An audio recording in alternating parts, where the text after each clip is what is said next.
Salutations chers téléspectateurs, vous qui nous suivez de partout. Et bien voilà, je vais recevoir pour vous de grandes personnalités politiques de chez nous. Pour les uns, c'est peut-être la première fois, Bamona Bango, mais pour les autres, Bamona Bango déjà parce que parti politique na bango zali FDECO. FDECO, parti politique Oyo. Ndeko tango yo zolala, ozola muka, parti politique eloni misisa na bakwe pe rekwe nyoso ya Congo pe libana. Batu bele bakusutuka na 2023 nenge basutuka ki na élection eleka ki bayoka AAAB AAAD AAB nani ya bahati. Ben alors mais bango bakomi na ba membre koleka même na bahati. Pas trop de commentaires à ma droite le président de FDECO Aimé son rival et bonjour à tous ceux qui nous suivent. À ma gauche, maman secrétaire générale. Bonjour. Bonjour son rival et bonjour à vous tous. Les noms? Madame Magali Badiata Kafoun. Magali Badiata Gafoul. Tokena n'est pas un président, il y a FDECO. Nouvelle Nino Memeli, Baïbazolanda, Bissona moment Oyo. Eh ben, la nouvelle c'est que Dieu est bon, nous sommes vivants. Et le Congo est en train d'aller de l'avant. Congo Ezo Poussana, chaque jour qui passe, le Congo fait un pas vers l'avant et ça ne va pas s'arrêter, ça va continuer à aller de l'avant. Un mot au pouvoir, un mot à Fachi et un mot à l'opposition. Le président Fachi, nous vous soutenons, vous êtes notre président. Comment vous jugez une année et demie de son pouvoir? Il y a eu beaucoup de choses qui ont été réalisées dans moins de 2 ans et des choses auxquelles on ne pouvait même pas s'imaginer dans moins de 2 ans, notamment avec toute la transformation au niveau de la magistrature, dans les tribunaux, les cours des tribunaux, ainsi que dans l'armée. Sur le plan diplomatique, il y a beaucoup de choses qui ont été faites. Aujourd'hui, le souhait, c'est que les signes commencent aussi à se faire voir sur le plan social, donc sur le plan économique. Comme ça pourra avoir un impact positif sur le social. Et je suis confiant par rapport à tous les efforts que les chefs de l'État ne cessent de ménager. Je suis confiant que d'ici quelques mois, on va commencer à sentir aussi un début de transformation sur le plan de notre économie et qui aura un impact réel sur le social de la population. Fayulu Asengi, président Fayulu Asengi Babengana, ambassadeur rwandais. Réaction des Anini? Nos amis, pour les hommes politiques en RDC, ils étaient habitués à gérer les partis politiques comme étant leur ligablo, donc ils pouvaient à tout moment décider, ils se réveillent pour XY, ils se décident de chasser un cadre du parti et tout ça. Mais là, c'est pas un parti politique. Et là, on est dans les domaines de la haute diplomatie. Et dans la haute diplomatie, c'est pas un opposant politique qui se réveille du jour au lendemain et qui décide qui demande à ce qu'on puisse chasser un ambassadeur. Ça ne se passe pas comme ça. Hein. Nous avons un ministère des Affaires étrangères. Donc si la RDC estime que non, elle a été lésée par tel ou tel discours, c'est au ministère des Affaires étrangères d'interpeller l'ambassadeur et il y a une procédure à suivre. Pour votre information, Aimé Boukassa hier, président Aimé Boukassa, hier ami proche de Martin Fayulu, mais à ma grande surprise, à la veille des élections, il a changé de côté. Alors juste après cette histoire de Genève, président Aimé Boukassa, son choix s'est porté sur Cash. Il a conjugué tous les efforts possibles pour le succès de la campagne de Cash. Aimé Boukassa, très populaire au niveau de l'Est, a contribué à la campagne. Si le président Fachi a été voté à 100%, peut-être 30 ou 20%, et outil Nabefor Naye, je vis comment il s'est battu corps et âme pour que le président Fachi soit vraiment élu, pour que le président Fachi campagne connaître plus succès. Moi j'étais là, j'ai vu comment il appelait les siens, comment il a utilisé tous les moyens possibles, mais quelque part, moi je le traite d'ingrat. Pourquoi? Parce qu'il a quitté son ami personnel Martin Fayulu. Pourquoi vous aviez fait ce choix? Ici, on est en train de parler de la RDC. On ne parle pas de sentiments, on ne parle pas des relations personnelles entre individus. On parle de la RDC.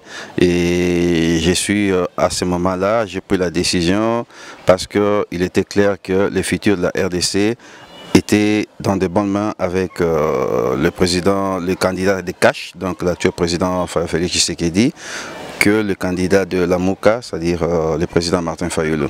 Donc c'était une décision réfléchie que nous avons prise et nous ne la regrettons pas. Nous ne la regrettons pas et aujourd'hui nous continuons à être encore encouragés dans cette décision-là parce qu'on a choisi Cash dans le sens qu'il y avait la constance, nous avons voulu cette constance-là, les messages étaient clairs sans embâche et alors que de l'autre côté de la MOUCA c'était la confusion et cette confusion continue jusqu'à aujourd'hui, manque de l'incohérence. Aujourd'hui c'est ça, demain c'est ça, c'est autre chose, ainsi de suite et donc on ne regrette pas la décision qu'on avait prise, au contraire nous sommes chaque jour motivés davantage de soutenir les chefs de l'État, de continuer encore à soutenir davantage les chefs de l'État parce que Aza président ba congolais nyonso musala za osala eza pona ki Congo kende liboso eza pona ki Congo etelema eza pona ki lokumu ya Congo et zonga isusu makasi partout.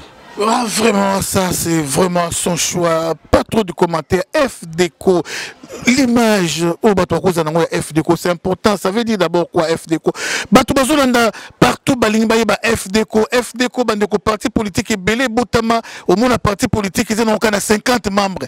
Le quoi la parti politique au lengakoy, Fonus, au moins 50 membres mais combo kenda mais on l'a dit ba membres bazana bango mingité. Parti politique il y a ndeko na biso mususu ya SID soki baleki desa na mibomi mais FDECO e botami nango kala mingi te bato ebele boy secret za nini yebisa pe bato FDECO ngo elakisi nini? FDECO signifie la force pour le développement du Congo. Secret na biso et que tozo travailler mingi na jeunesse pe tozo travailler na basi. Moi si FDECO prend la femme. Basi batonga mboka te. Batonga kango balobaka kaka mais basi batonga mboka. Et biso na kati FDECO tozo tonga tozo aider na kotonga mboka pe to kotonga ngo. Moi si moko zolando na masina kuna moi si musu na ma campagne. Quoi faire pour adhérer? Il faut asala nini?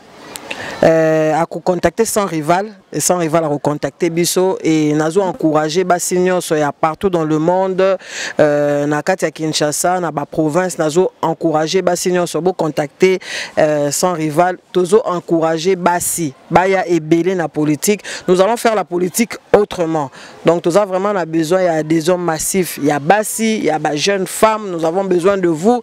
Tozo a besoin ba potentialité na binonio soana. En tout cas ceux qui boluka qui ba parti politique, nous se sentir à l'aise, Téboya na FDECO, en tout cas pour ressentir que moi si Aza vraiment mis au premier plan et tout travailler ensemble pour le développement, il y a Mboka na biso. Vraiment merci mot de la fin pour Toti Kayo et puis nous sommes à Maloika, toyeko sanini. Na Maloika toyeko tozala kati ya tamako ya réflexion, toyena na kati ya lisolo. Bawe Maloika baye biso peto babango eza premier contact donc to linginde to vandisa masolo na kati ya Maloika to ebisa Maloika ke FDECO ye na kati ya Maloika eye de passage te eye poetika na binu to ye pona kosala musala na Maloika Jili commune ya Tsele commune ya Kimbantseke na commune ya Masina etikali kaka Maluku donc bazos la biso normalement semaine prochaine week-end prochain on va organiser la Maluku pour installer les services de base ya Maluku déjà j'étais pas ba confinement donc il y a un moment de faire qui va marquer mais dans l'entretemps donc une équipe est installée à fédération ya Bakongo na Kimpese na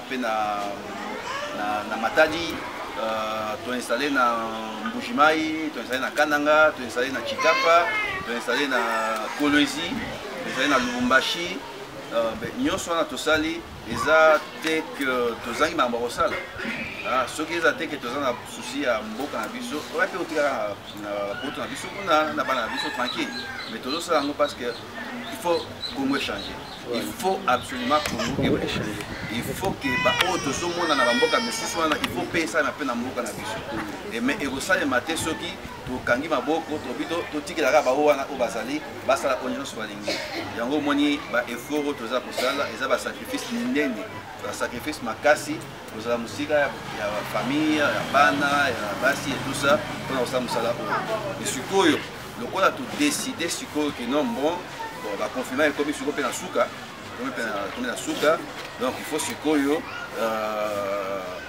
opération nyonso ebanda kosalema à partir ya awa liboso opération ebanda kosalema à partir ya libanda mais sikoyo tolingi ke baopération na biso nyonso esalema sikoyo à partir ya awa na Kisasa yango eza makambo badémarche ifaki tosilisa tosala d'abord mpona koévite mindondo na l'état donc makambo ya baagrément à partir na niveau ya ministère intérieur wana badémarche tokomi nango na suka nango sikoyo tikali ya mibale tozwa siège na biso na niveau ya bureau politique à partir eza discussion oyo toza nango parce que ngai na Kisasa awa naza mwana bandal donc ngai nabaki mbo donc naza mwana bandal siège il faut eza na bandal mais eza parti politique eza ligablo na ngai te eza parti politique eza lisanga ya bato donc na kati ya lisanga wana eza bato eza bana Kaliema eza na baoyo baza ya Kasavubu oyo baza ya Ngiringiri oyo baza ya Kitambo bon mutu nyonso aza na posa ke no siège ezala na commune ya ye mais na nyonso ezosenga toyokana na kati ya leadership ya parti todécide place nini tokotia siège na biso et je peux vous rassurer que tokomi na suka ya discussion donc tosi déjà toyokani toza na idée sikoyo ya place nini siège social lokola eza te ke eza kwenda kutuka lokola entre biso na bino ezala kwenda futuka parce que eza te ke tokeye libela apres tokeye libela te donc biso ezala kwenda futuka na madame secrétaire générale na biso projet na biso ezali que pendant l'élection c'est dans 2023 suka 2023 2024 mais toza na 2020 donc toye awa te mpona kokosa bato ke non bon toye na batricot toye na nini te toye mpo tosala mosala ensemble donc tokobanda koyokana un week-end samedi dimanche toye awa na équipe ya Malweka toke bacampagne porte à porte biso oyo toye topesa mbote mama ndenge nini kolali malamu ke ça va bon papa ndenge nini tokosala yango donc eza kwenda kofutuka na biso kwenda kofutuka tokende tokofutuka ensemble voilà et donc papa par rapport à ça siège na biso bokoyeba yango place ezala place oyo tokotia yango bokoyeba omoni ke toye mpona kokosa te parce que eza lokuta eyebana kaka parce que tokai pour cause no siège na biso eza na Kitambo siège eza na Gombe quelque part mais to boy ba biloko ba lokutana parce que eza makambo oyo ba politicien na biso ba congolais na biso ba politicien na biso musa bango wana et biso to ngi subo wana il faut Congo ebonga pe ekobonga na kati ya vérité voilà merci beaucoup donc après ba campagne on ici donc page on a tourner sur Goyo il faut sur Goyo musala essayer ma sous la yango tobandaki sikoyo koya mpona kobanda sikoyo koinstalle babase baseli de base na kati ya mboka tobandelaki d'abord na este na Bukavu na Goma na Beni na Butembo na Bogara Beni na bamédia souvent ezala Beni Butembo Beni biso tozalaki ti kuna donc tokei physiquement toinstalle bafédération babisika nyonso wana après toye na Kinshasa awa toinstalle na Tchanga bango sikoyo awa epa na biso na Congo bapoliticien oyo toza na bango na Congo susi na bango eza bongo te donc nakopesa kutu badetail te parce que bino moko boye eza sur le terrain boyebi ke susi na bango eza bongo te alors donc esengelaki ke non tosangana to créer mouvement oyo to s'organiser et après tokita sur le terrain. Donc yango tobandaki makambo oyo depuis 2017 mais dans l'entretemps élection et ça et tout ça, il fallait que ça la campagne à l'élection pour la Batoko Bazalaki, candidat entre le président de la République Félix Tshisekedi, Emmanuel Ramazani Shadari, Wazaki FCC, pour la Motuna Nayo. Boyo Kinga Sima. Bisoto Bandi en 2016, la fin. Il y a fin à 2016, début 2017, mais à partir de Libanda. Pourquoi Tobandi, Makambo, parti politique FDECO, c'est parce que Totalaki n'a pas parti où ils en ont Katiamboka, parti Nini Oyo et Okiko inspiré Bisso. Parce que Koza Libanda c'est bien, mais Toza Libanda te, Toza ba Congolais. Boka na Bisso ils a Congo. Toza a besoin de Congo na Bisso paye. Parti politique donc ceux qui tozoya eza musala moko musala ensemble tolingi toyoka biso toyoka pe bino toyeba eloko nini tokosala motu moko abisinga alobi mpona nini bozeli te la veille des élections mpona kokende kosolola ndenge baparti politique mosusu basalaka nayebisi bango ke FDECO eza parti politique moko oyo tozotravaille lokwa baparti politique mosusu te signification ya FDECO eza force pour le développement du Congo. FDECO est un continent pour le Congo et se développer. Il faut Maï, il faut Yo, il faut papa, il faut maman. Tous les autres Congo se développer, tous les autres la papaya, la musique pour changer les bisous, tous les autres la gouvernement, tous les autres la présidence, pour présidence c'est la musala et belé, pour le bique, bisous moko toko bandana, le bisou moko en tant qu'individu.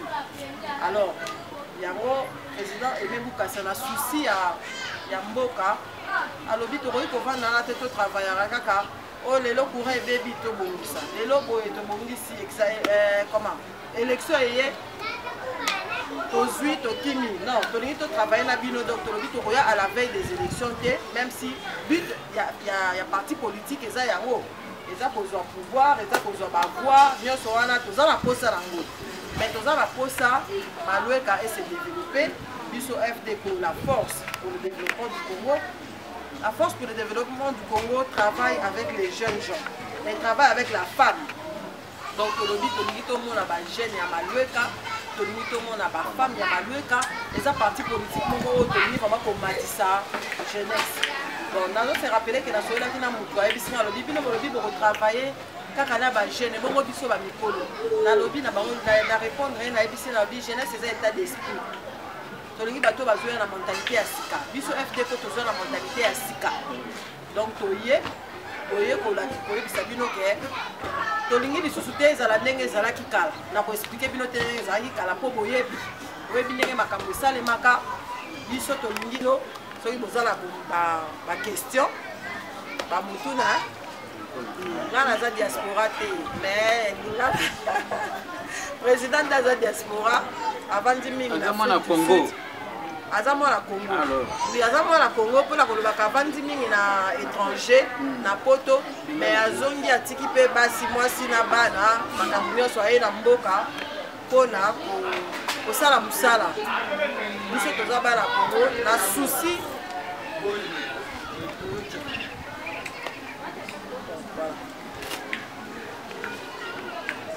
Implanté Wapi FDECO. Pardon? Vous avez même implanté Wapi? Tous implanté partout dans le monde. Tous implanté partout. Tous en Tchangu, déjà à Kinshasa, tous en Tchangu, tous en Est, tous presque partout. Moussala Maka, c'est aussi les côté à Est, Kuna, na Goma, na Beni, partout. On est là. Donc, tout ça, vraiment, Moussala, Kuna, pe Basi, Kuna, Bazo, Ningisa, Pinda, tout ça, sentir que non, Bazo, Ningisa, vraiment. Financement, Bozora. Tout ça, moi, nous coquité. Pour te bouiller, mon amour, ils ont financé na FCC. Parti, besoin de le courant, besoin de l'opposition, besoin de pouvoir, besoin de le courant. On soutient le chef de l'État. Personne vraiment. Oui, oui. Toujours soutenir le chef de l'État. Ah oui, je crois que je me tourne du côté du président Aimé Boukassa. FDECO, ils ont vraiment l'accent, ils ont vraiment juste une image. Mais tu vois, je rigole parce que La question autour de Madame CG, secrétaire générale Magali, par rapport au financement à parti, ça fait 3 ans et demi que tu me poses cette question-là. C'est pour la première fois peut-être que nous sommes dans Chat TV, dans Carmel TV, dans Son Rival Diaspora. Ça fait depuis 3 ans et demi que tu me poses cette question-là, depuis Johannesburg.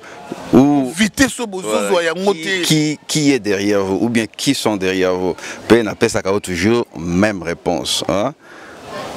C'est Madame la secrétaire générale, c'est moi, c'est tous les membres de FDECO, ainsi que toutes les personnes de bonne volonté qui pensent que nous sommes en train de faire un bon travail et qui nous accompagnent d'une manière ou d'une autre. Mais en tout cas, il n'y a aucun financement venant ni du Congo, ni de l'extérieur.